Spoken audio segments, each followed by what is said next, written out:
La grande preview du Giro n'est pas finie. On passé une vingtaine de minutes à parler de cette rivalité entre Roglic et Remco Evenepoel. Désormais, il est temps de passer à leurs adversaires et à tous ceux qui vont devoir affronter et tous ceux qui vont devoir battre. Lich, comment tu vas depuis cette dernière vidéo? Bien. Ça va très bien, parfaitement bien. Ouais, donc là, dans cette vidéo, on va éplucher la start list et dire simplement qui va pouvoir gagner des étapes, qui va être un prétendant au top 10 du classement général et qui va remporter des sprints. C'est exact. Avant peut-être juste de commencer, on revient sur les équipes de la Jumbo et de la Soudal Quickstep, comme ça on clôt le débat Roglic-Evenepoel. C'est parfait, Alors, la Soudal Quickstep, t'as l'effectif devant toi. Il y en a effet. Remco Evenepoel qui sera donc accompagné de Jan Hurt en montagne, Jan Van Wilder, Luvervac. Et puis ensuite, il y aura quand même du Mattia Cataneo, Joseph Sterni et Davide Ballerini, Peter Seri, pour l'accompagner sur la course. C'est un effectif assez similaire à ce qu'ils ont eu sur la Vuelta l'année passée, qu'ils ont remporté. Comment tu le sens? Ouais, c'est vrai que qu'ils ont pas non plus l'effectif de fou que peut avoir Jumbo ou même UAE ou Tour de France en plein mois de juillet. Mais c'est quand même pas rien, hein. On peut voir Cataneo, Hirt, Seri, Van Wilder ou Verweyck, c'est quand même de bons grimpeurs.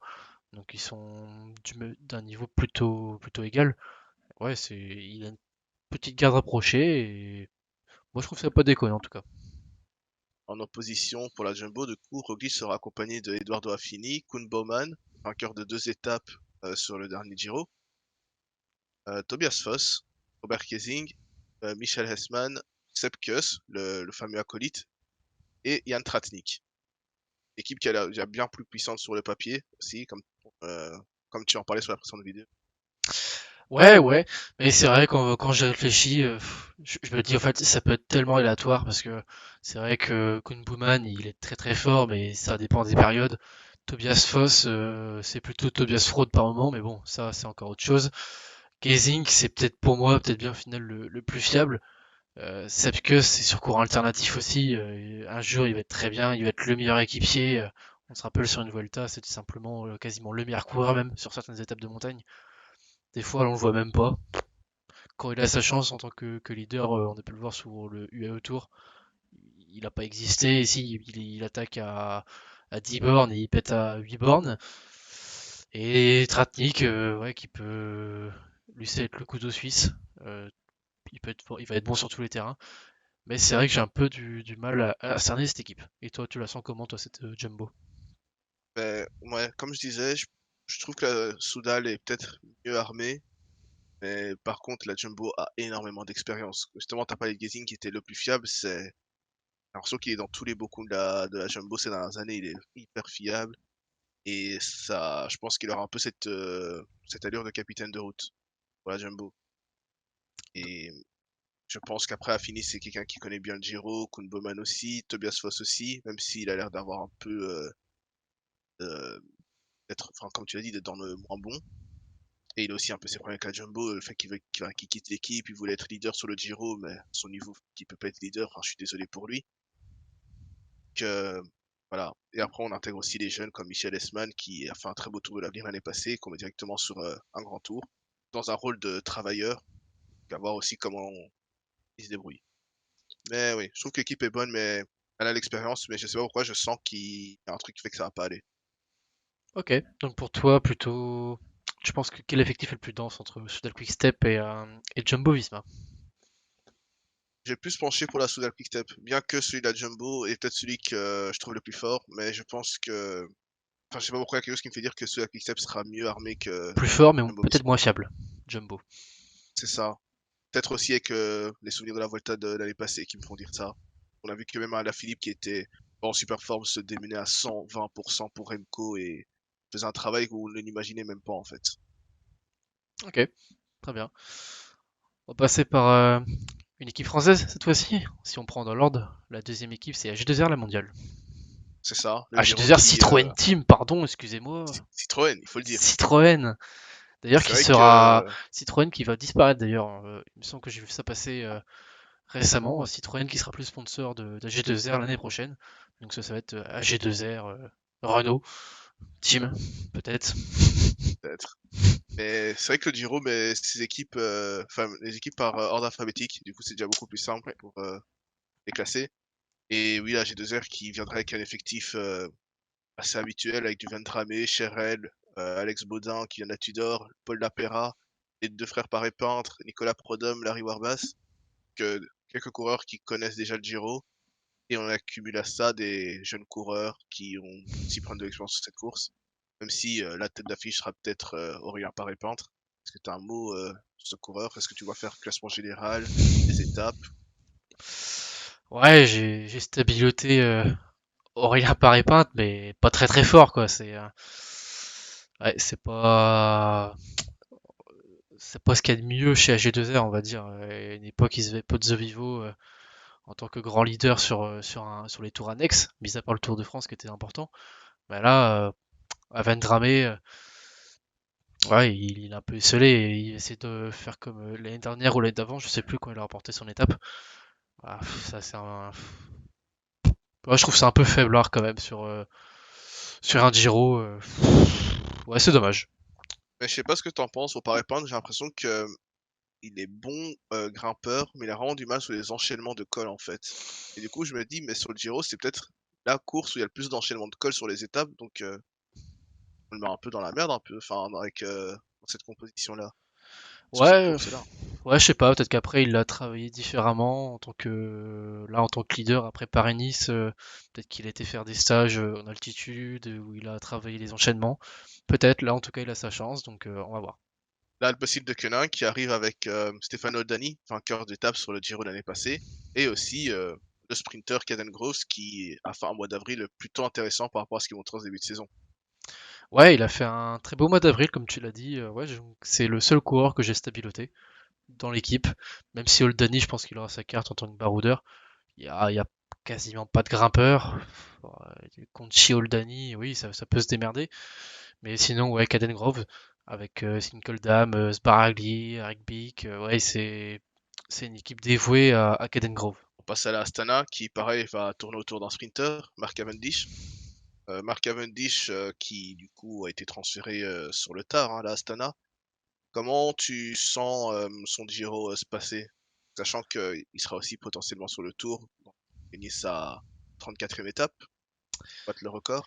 C'est triste, mais c'est la réalité. Cavendish a toujours marché quand il avait de très bons poissons pilotes ou une très bonne équipe. Et malheureusement, il va dans l'équipe la plus faible au World Tour, dans l'équipe, ouais, c'est la plus faible, tout simplement. Ouais, c'est la plus faible. Moscon, c'est un zombie.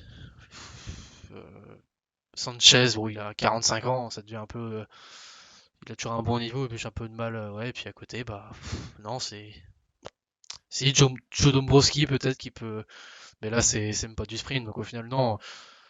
Peut-être Battistella qui va pouvoir aider Cavendish pour les sprints, mais même Cavendish, déjà, je le trouve pas non plus en très bonne condition. Ouais, au final, peut-être bien la meilleure 4, c'est peut-être bien Joe Dombrowski, je pense. Ouais, c'est vrai qu'en termes de sprint, maintenant que tu me le réalisé, il y a personne pour l'emmener. Il y a même pas un Ball, il y a même pas un Gleb Syriza, il y a rien pour l'emmener. Par contre, en montagne, c'est vrai qu'il y a des belles options pour échapper qui peuvent aller loin. Pourquoi pas quelqu'un qui se tape le délire de jouer le maillot de la montagne. Avec, comme tu as dit, Dombrowski, Velasco qui tourne bien aussi, Scaroni qui tourne bien. Wilson Sanchez à voir comment il tient sur 3 semaines parce que il est capable de faire une grosse étape et après de rien faire non plus. Donc, et Vadim Pronsky qui est aussi un jeune Kazakh qui progresse à son rythme. Donc, on verra bien. Mais on va passer directement à une prochaine plus grosse équipe, la Bahrain Victorious, qui elle vient clairement pour le classement général et a une équipe totalement dévouée à ça. Ouais, c'est presque limite dommage qu'ils aient pas le leader, parce que, ouais, entre Caruso, Brutago, Jack Haig, Gino Madère, c'est tout simplement, c'est du très très très solide, hein. Je pense que si, s'ils étaient leaders dans plusieurs équipes différentes, simplement, ça pourrait faire peut-être 4 top 10 sur les 4 coureurs, quoi. Après, il y a Caruso qui est en bonne condition, il a fait un très bon tour de Romandie. Peut-être. Apparemment, il n'était pas annoncé leader. Ça aurait été Ouais, il veut faire plutôt. l'équipe qui a ce qui paraît. Bah, je sais pas ce que t'en penses, mais Bluff, hein. ouais, Enfin, oui. vu son niveau, vu ce qu'il a affiché, je vois pas comment il serait pas leader. Ceci dit, je peux comprendre l'idée que Caruso, ça va être le mec, ok, tu vas faire un top 10, mais pas plus. Et que d'autres, tu auras peut-être une chance de faire mieux, mais une chance de flop aussi. Je pense à Jack Hay qui est capable de faire soit podium, soit même hors du top 10. Même à un Buitrago qui est capable de se révéler, faire podium, ou même faire hors du top 10. La sécurité serait Caruso quand même, ceci dit, vu sa forme même qu'il a montré sur Tour de France la semaine passée. Ouais, Je peut-être, ouais. serais... Ok. Bora maintenant, qui va être amené par Alexander Vlasov. Ouais, la Bora qui... J'ai regardé leurs vidéos YouTube, hein, parce que leur chaîne YouTube est vraiment incroyable.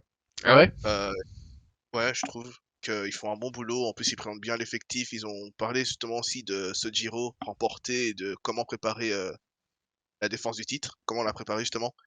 Et Vlasov est le gros leader annoncé, mais ils ont décidé de jouer la double carte avec Lennart Kamna. Donc, à voir ce que ça donne. Kamna, je pense qu'il peut se tester pour le classement général. Après, je me dis aussi que cette année, quand justement il y a Remco et Roglic, ben, c'est peut-être pas la bonne année pour le faire. Mm. Et je pense comme toi qu'il sera vite cantonné à un rôle de jouer des étapes plutôt que jouer le général. Ceci dit, il va pouvoir se tester. Et à côté, si jamais il se foire, il y a Alexander Vlasov qui sera d'office là à la fin pour faire un top 5 et assurer un classement général. Ouais, parce que Kamna, quand même, pour moi, ça reste un excellent chasseur d'étapes, hein. Un des C'est, meilleurs. il a une intelligence de course, pardon, c'est magnifique, hein. C'est quand c'est pas le plus fort, au final, il finit par être le plus fort parce qu'il est le plus fort mentalement, simplement. On a bien vu son étape qu'il a gagné le Tour des Alpes, hein. Il en a chié dans la roue de Cepeda, mais au final, il a réussi à l'avoir parce que Cepeda n'a pas dans la foutu qu'à sa tête il s'en foutait simplement. Il avait Lennart Kamna dans sa roue qu'on a chié pendant 2 bornes et après il se fait attaquer à 500 mètres. Un jeu d'enfant pour Kamna. Mais pour moi, plutôt ouais, Kamna, je trouve ça dommage en fait de le mettre en tant que co-leader alors que qu'il ait une intelligence de course où il peut être baroudeur, il peut jouer le classement du meilleur grimpeur, il peut tout faire en fait. Ça, hein. Ils en parlaient un peu de Kamla comme quelqu'un qui l'année passée avait beaucoup appris à être créatif.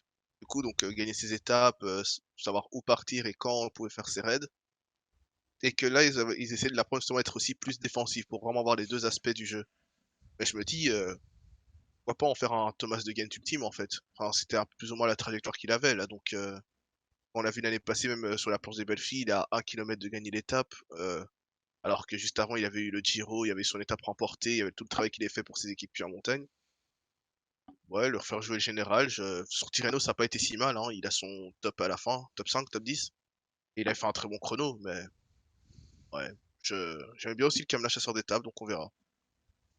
On peut passer à la Cofidis, qui vient avec des bonnes options pour les étapes, avec notamment Simone Consoni ou Victor Lafay. Ouais, voilà, exactement. Je vais piloter les mêmes coureurs.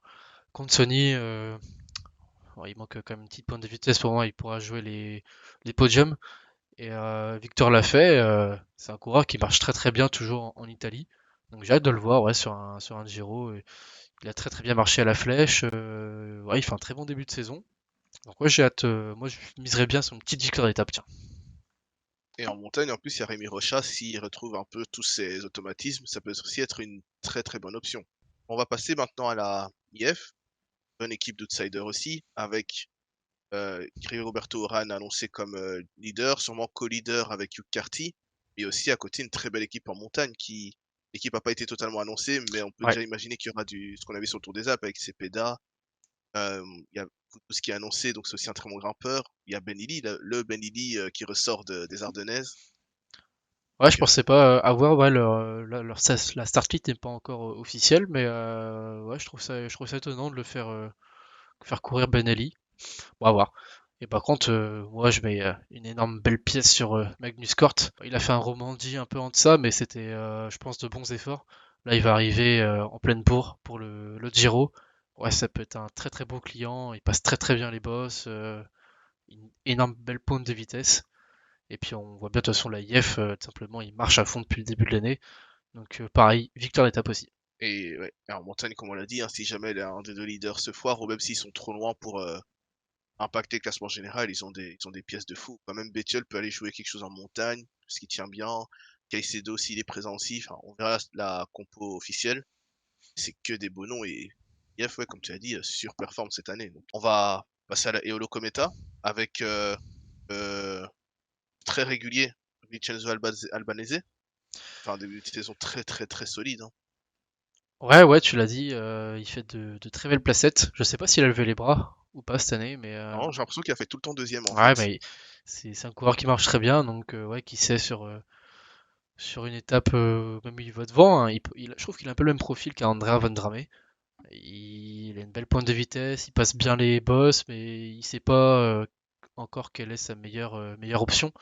Parce qu'au final, des fois, il attend, il attend, il attend, et il se fait battre au sprint. Alors que des fois, il pourrait anticiper, donc je sais pas. Mais sinon, il y a Fortunato, sinon, le grimpeur de cette équipe. Et sinon, bah, à côté, je ne connais pas trop cette équipe, Ouais, ouais, de baroudeurs, mais je sème pas trop les profils des coureurs. bah, c'est beaucoup de coureurs enfin, qu'on voit pas beaucoup parce que forcément, wildcard, Conti Pro, mais c'est des coureurs qui sont capables d'aller chercher le maillot de la montagne sur les premiers jours ou même C'est aller ça. prendre les sprints internes. Ouais, Donc, c'est vrai que les frères Baïs, on les voit souvent devant. Et Mirko Maestri, c'est vrai que aussi ça me parle. J'ai déjà entendu parler à l'avant sur les précédents Giro. on enchaîne avec la Green Project Bardiani, notre équipe invitée, qui a eu un mercato assez axé sur la jeunesse et qui vient sur ce Giro avec un mélange de belles recrues, de coureurs qui ont déjà de l'expérience sur ce Giro, notamment avec Filippo Fiorelli, Luca Covelli. Ma petite, euh, Ma petite surprise, mon petit coureur que j'ai envie d'observer, ça va être Martin Marcellusi, qui sort d'un top 10 sur le H-Ball Francfort, entouré de tous les autres coureurs qu'il y a, tous les autres un profil très très grimpeur. C'est une équipe qui grimpe très bien, avec Zoccarato, Tolio, même Toleli qui est capable de sprinter, de grimper. Ça va animer les courses, peut-être un peu faible forcément pour jouer quelque chose, mais ça va animer les courses. Il y en aura souvent deux en échappée, même trois sur les grosses échappées. On passe ensuite à la FDJ. Ouais, l'équipe FDJ emmenée par le TIB, forcément. Son dernier Giro avant la retraite. Moi j'y crois forcément toujours. Fervent supporter de Pinot. Alors je pense ouais, on va espérer forcément une victoire d'étape du côté de la FDJ et un beau classement général peut-être. Je sais pas si vraiment il a l'ambition de entre guillemets s'emmerder chaque jour, vouloir accrocher un vieux top 10 ou à part s'il a vraiment de très très bonnes jambes, peut-être pour jouer le top 5 ou le podium. Mais sinon, ça va être principalement la victoire d'étape. Pareil aussi pour Stéphane Kung. Ça va être essentiellement la victoire d'étape. Il y a deux gros chronos, deux objectifs de victoire. Et puis c'est tout. Après, voilà, Jack Stewart peut-être pour le sprint. Et d'ailleurs, la présence de Kung sur le Giro, t'as une info ou quoi là-dessus? Parce que c'est Ouais, si, quand si, même. si, c'était prévu après Roubaix de quasiment rien faire, de pas faire de Romandie, parce que d'habitude il va toujours sur le Romandie, puis là non, c'était prévu de faire plusieurs stages un stage en altitude, et puis bah, direction le Giro. Et c'est pour préparer les championnats du monde après, donc skip le tour ou il va quand même faire le tour et il va faire les deux grands tours? Parce que c'est quand Aucune même un idée. équipier très important pour l'armada potentielle de David Gaudu sur le tour. Donc je me dis c'est un choix étrange, mais qui a sûrement ses explications d'avoir mis sur le Giro, quoi. Après, il tourne tellement autour depuis quelques années maintenant par rapport au titre de champion du monde du chrono, que peut-être là, peut-être qu'il veut mettre vraiment toutes ses chances de son côté, et peut-être même aussi que c'est contractuel, hein. C'est bête, mais peut-être que pour rester, il a tout simplement dit qu'il voulait mettre des chances de son côté pour les championnats du monde.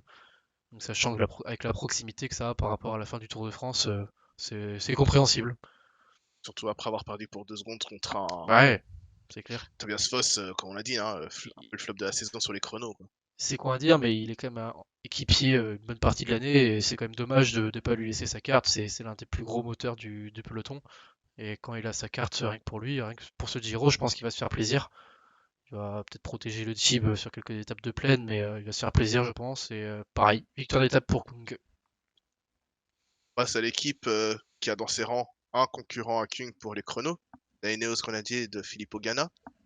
Alors, la question que j'ai envie de te poser tout simplement, outre Ganna du coup qui aura ses cartes et son travail d'équipier, qui sera le leader de cette équipe? Tao Gegenhardt, le gars en confiance depuis le début de saison, ou Geraint Thomas, le gars qui sort d'un podium de Tour de France? Ah, très bonne question, encore une fois. Ouais, c'est compliqué à dire. Tao est très en forme. Il l'a montré Ouais, il l'a montré tout simplement, il y a même pas besoin de le prouver. Je pense que quand même ça va être le leader annoncé. Il y a toujours eu chez Ineos toujours un joker, toujours sur les grands tours. On a bien vu à la période Froome, il y avait toujours Richie Porte, bon, ça n'a jamais marché d'ailleurs, mais il y avait toujours une pièce en plus. Mais là, ouais, Geraint Thomas, à chaque fois sa condition est très progressive, mais là encore plus progressive que d'habitude, donc à voir.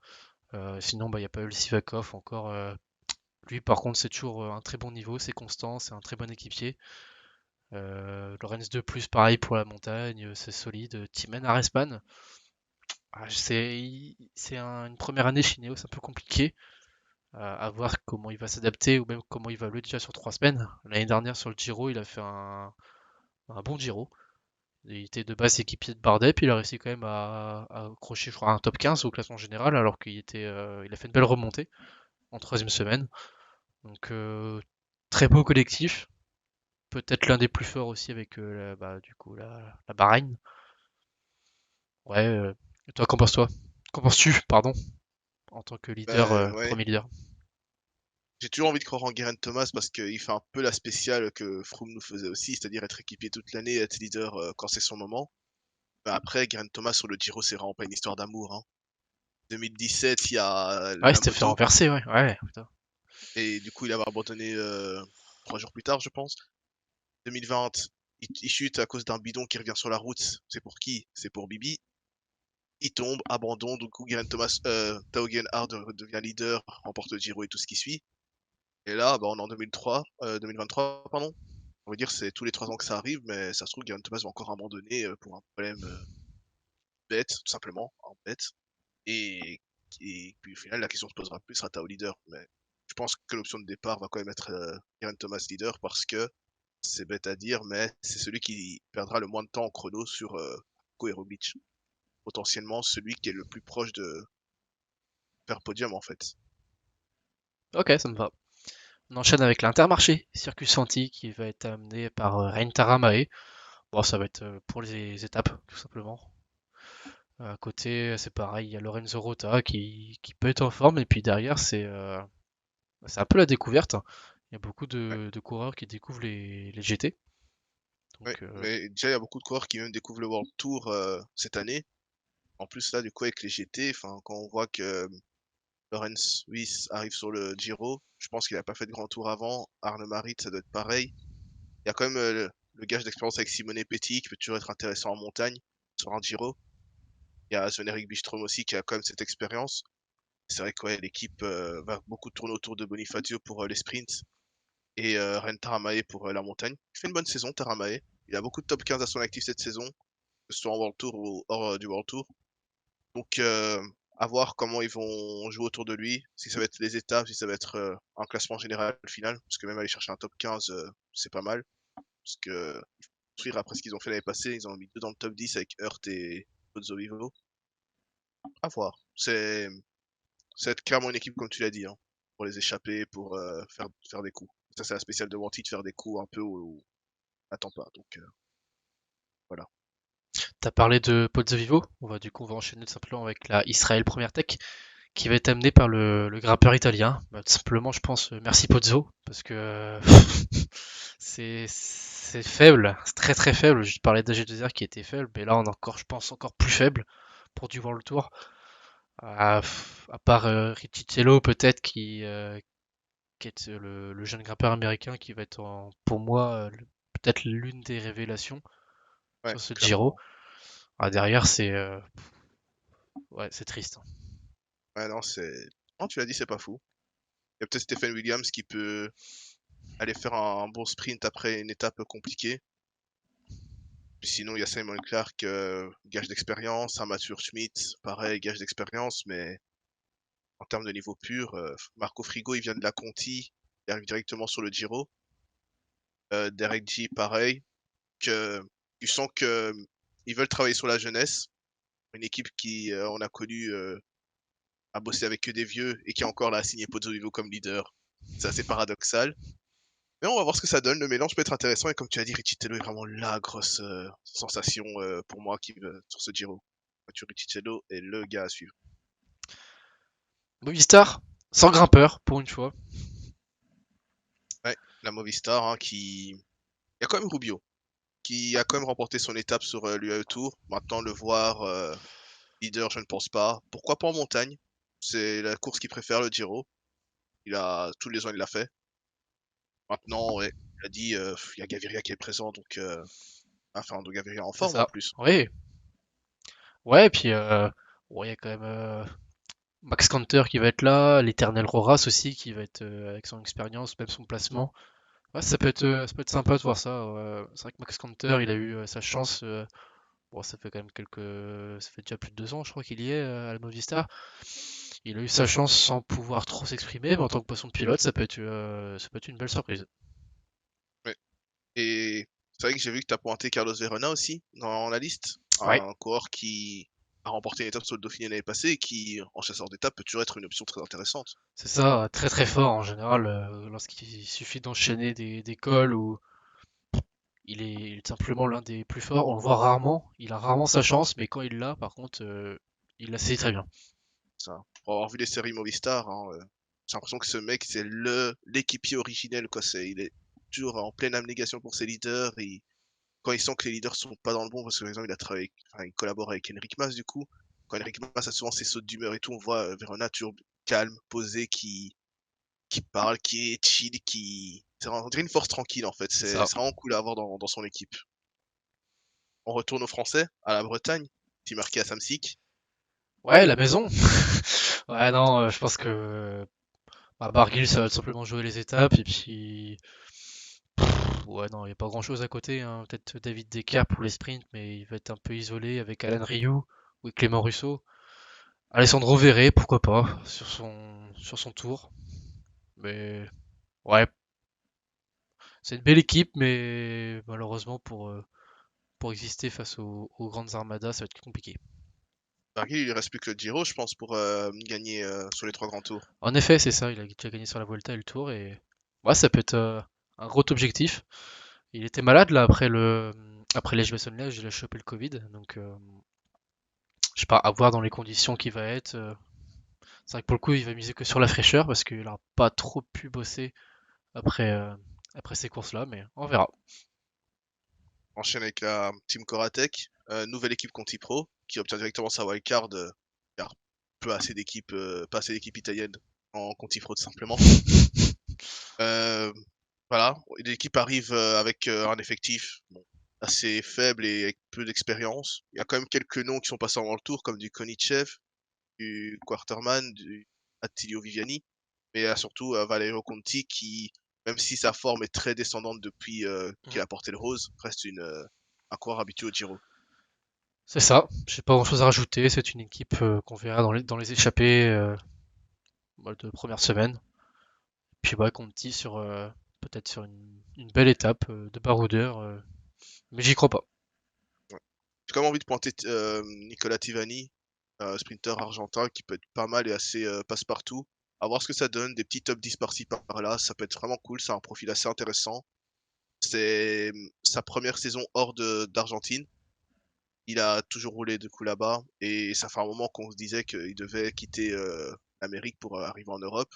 Maintenant c'est fait, il va directement sur le Giro à découvrir. Enchaîne avec la DSM. DSM qui arrive avec une équipe, comme d'habitude, très jeune. Euh, Alberto Danese sera présent, lui qui a gagné l'année passée sur le Giro. Est-ce que tu le vois se battre pour le Cyclamen cette année, sachant que on a vu que au fur et à mesure de son parcours, que c'est un grimpeur qui passe très très bien les bosses. Ouais, il passe bien les boss, mais là c'est vrai qu'il est un peu, je le trouve un peu seul dans son équipe, même si c'est une équipe de très jeunes et qui peuvent pousser d'un coup ou même réaliser tous un très bon Giro, mais là j'ai peut-être un peu de mal. À moins qu'il se débrouille tout seul, mais je trouve qu'il va être un peu seul dans son équipe. Sur les dernières courses, Niklas Markel faisait beaucoup le travail de poisson pilote. Rofer, on l'a déjà vu gagner la Cadel Evans début de saison. C'est vrai que la forme, on a vu sur le mois de janvier, a apparemment été retranscrite sur les autres courses après pour ces sprinters et ce train. Donc, à voir ce que ça donne, comme tu as dit. Et surtout que ce sera peut-être pas le meilleur train en place sur le Giro. On peut aussi parler de Nekle Sund, qui, où ce sera une année de plus où on verra essayer de jouer le général, peut-être. Là, ce sera peut-être la bonne. Ouais, je sais pas, il est un peu en deçà. pour l'instant sur ce début de saison. On l'a pas trop vu, ou on l'a vu un peu sur le Tirreno, mais après il a explosé. Ouais, je sais pas. Peu inspiré. Ouais.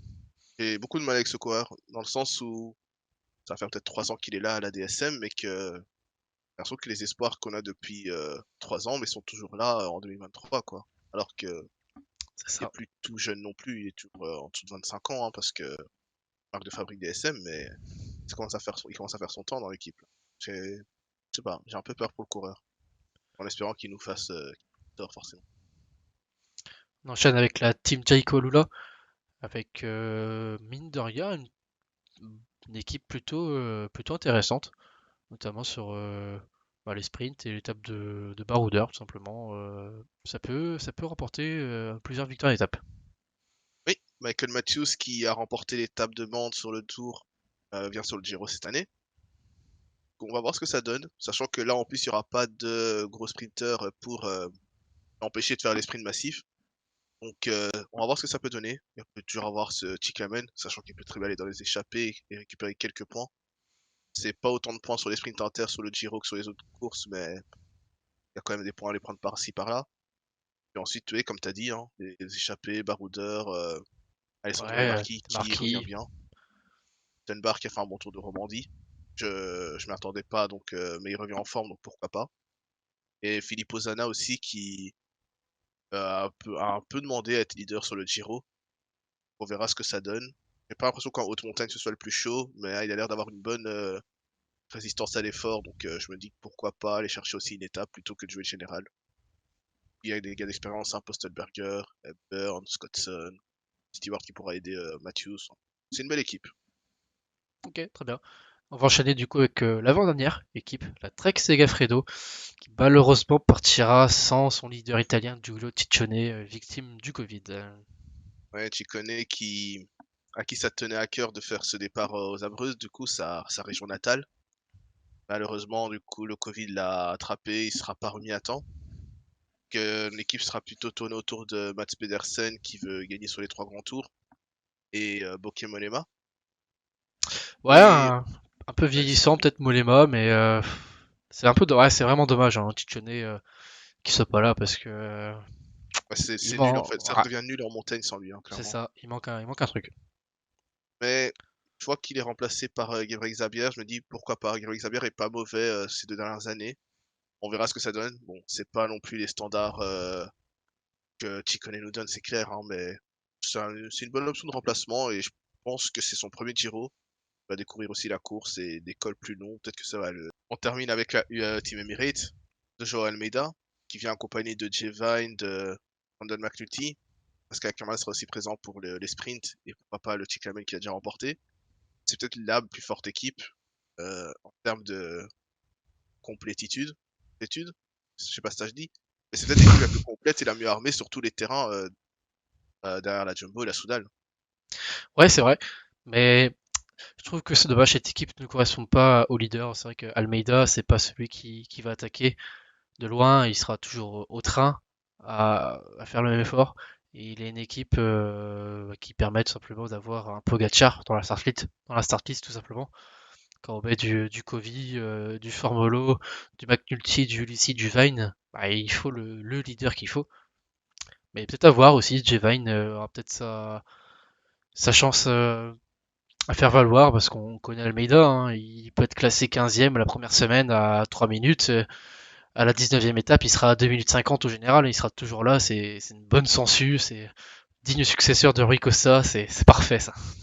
En plus, Almeida, hein, ses dernières courses, il a été mis leader, mais à chaque fois, il y avait un coureur qui lui passait devant dans la hiérarchie, limite, j'ai l'impression. C'est vrai, mais il Donc, s'accroche toujours, hein.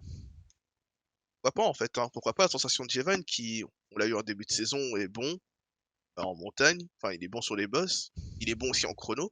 Ouais, Vine, son championnat national qui remporte, enfin, de chrono, il est assez complet au final, Jevan, et je me dis, pourquoi pas leader, en fait, même si on n'a pas encore vu sur l'expérience de 3 semaines avant la UAE, mais Almeida a toujours été un coureur qui avait besoin d'avoir un autre leader à côté de lui pour se mettre à niveau, hein, donc quand on voit Marc Soler sur Catalogne, qu'on a vu Ayuso sur la Volta l'année passée, on dirait qu'Almeida, il aime bien quand il y a quelqu'un qui vient lui taper dans les jambes et il dit c'est moi le leader, va à côté. C'est vrai, on se rappelle du Giro il y a 2 ans, ou il y a 1 an, je sais plus. lorsqu'il était en concurrence avec Remco. Voilà, il y avait deux leaders et il a poussé Remco à la sortie. Puis il accroche Yoao. Et puis il y a aussi Ackermann qui sera là, un peu tout seul malheureusement, mais si, il y a quand même Gibbons, mais bon, ils sont un peu On que sent deux. bien que, Ouais. on sent bien que Ackermann n'est plus trop le sprinter protégé de l'AEE, hein, Non. que bah, déjà Trentin peut se débrouiller un peu tout seul, plus faire l'équipier, et que Molano a pris la première place en termes de sprint, quoi. Que Ackermann est un peu isolé, mais ça m'étonnerait pas de le voir plus équipier que sprinter en plus, hein, cette course. Donc, à voir. Voilà ce qui conclut la startlist plus ou moins complète et officielle de ce Giro. Est-ce que tu as un prono, un coureur que tu as envie particulièrement de voir pour que les autres? Ah, le Tib, forcément. Ah ouais, en étant un peu plus sérieux, ouais, si je devais dire là un petit top 5, je dirais peut-être Remco premier. Je compte pas non plus les abandons, hein, forcément, ou les chutes, mais je dirais quand même Roglic deuxième. Sur le podium, allez, Tao Gegenhardt. Quatrième Vlasov et cinquième Joao Almeida. Ouais, je pense que j'ai le même top 5 que toi. Je remplacerais juste Tao par Geraint Thomas, parce que forcément, comme je te disais, je vois plus Geraint leader tant qu'il n'y a pas de problème, il n'y a pas de chute. Et sinon, oui, je vois les 5 mêmes coureurs. Alors, il y aura sûrement des surprises, hein. Bien Forcément, sûr. le Giro est une course où il se passe tout et rien en même temps. Que on verra bien ce que ça donne et Et on va vous si, couvrir ça avec plaisir. bien sûr, et tant qu'on y est, on va parler aussi des sprinters, hein, parce qu'on va pas non plus parler que des grimpeurs. Si de parler d'un sprinter, en général, sur un grand tour, il y a toujours un ou deux sprinters qui se démarquent énormément. Là, si je vais m'en donner que un, tu me dirais qui? Mats Pedersen, pour moi, c'est un des meilleurs sprinters au monde actuellement, bien que son profil de base ne soit pas sprinter. Et il n'y a pas un si gros plateau que ça, donc je serais pas surpris de voir Mats Pedersen remporter 3-4 étapes sur ce Giro. Donc, sachant qu'il passe aussi bien les bosses et qu'il est capable d'aller en échapper, 3-4 étapes plus Chicane et on n'en parle plus. Ok, bah moi pour te faire un peu concurrence, je vais dire Cadengrove. Voilà, il a une équipe mine de rien. Sur le papier, on dirait pas comme ça, mais ouais, il a une équipe qui est quand même solide hein, pour faire le taf sur le plat. Surtout que si quelqu'un pour l'emmener, c'est ce qui est mieux l'année passée sur le Giro de souvenir. Donc, C'est ça. ouais, non, clairement. Et ensuite, ouais, pour le classement de la montagne, ça va être un peu plus complexe hein, de se faire un prono, mais allez, si tu vois vraiment quelqu'un dominateur en montagne, on va dire, sur les étapes montagne, échappée, qui sera souvent présent à l'avant, tu verrais. J'aurais mis Kamna, mais après avec la double casquette qu'il a, je sais pas trop, mais c'est ouais, je vais rester quand même sur mon premier choix avec Kamna. Ok. Je vais partir sur Warren Barguil, parce que comme tu l'as dit, et comme on en a parlé, il n'y a pas tant d'objectifs que ça pour la Arkea, et en plus il doit gagner son étape, donc je me dis que tant qu'il gagnera pas, il sera devant. Que pourquoi pas gagner des points au fur et à mesure et récupérer ce maillot Zoro. Voilà, qui conclut cette vidéo. Donc des annonces peut-être Piche par rapport à Twitch au live qu'on va faire prochainement. Ouais, bien sûr, on se retrouvera, on fera sans doute un petit live, ce sera le tout premier. On fera un live le 12, le vendredi 12 du coup au matin, donc c'est la veille de la première étape de montagne tout simplement. Voilà, on fera un petit live soit début d'après-midi ou fin de matinée, on vous tiendra au courant sur le Twitter. Ah, ce sera aussi l'occasion pour vous de venir discuter avec nous, que ce soit à l'écrit et pourquoi pas même à l'oral si jamais vous voulez un peu discuter, débattre de la course et de ce qui s'est passé et même de tout ce qui touche un peu l'actu du cyclisme. On prendra un peu le temps de discuter, de faire aussi connaissance avec vous car vous êtes de plus en plus nombreux et ça nous fait grandement plaisir. N'hésitez pas à passer, à venir faire un coucou, parler de ce que vous aimez le plus au monde, à savoir le vélo. D'ici là, portez-vous bien, passez une agréable semaine et un très bon début de Giro à tous. Ciao Ciao, ciao, ciao. salut!